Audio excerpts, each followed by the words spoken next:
Hi, my name is Lisa Rowe, and this is my discussion board number 2 for Zoology 142. So the topic I was given is based on the respiratory system, and it is, what is Dalton's law and how does it relate to respiration? So Dalton's law of partial pressures was first observed by John Dalton in 1801, and it is the total pressure of a gas is the sum of the partial pressures of the individual gases. And the partial pressure is the pressure exerted by a single gas in a mixture. So this slide just shows simply that the total pressure is equal to the individual pressures added up, or the partial pressures.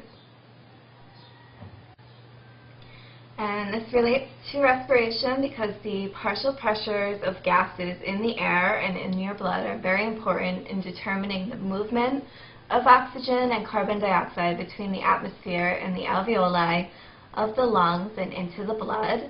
And it's also important in the movement of oxygen and carbon dioxide between the blood and the cells. So this is important because in physiology, the effect a gas has on the human body is based on the partial pressure that gas exerts, and not on the percentage of the air that it makes up.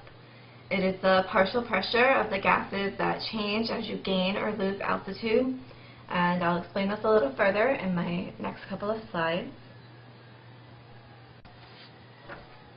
So at high altitudes, where the atmosphere is less influenced by gravity, partial pressures decline in direct proportion to the decrease in atmospheric pressure.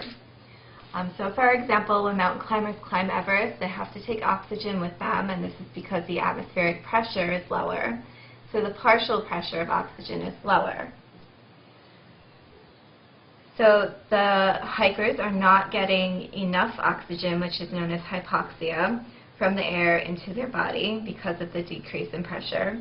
And this is why they carry oxygen tanks, to increase the pressure of oxygen, therefore increasing the amount of oxygen received during breathing.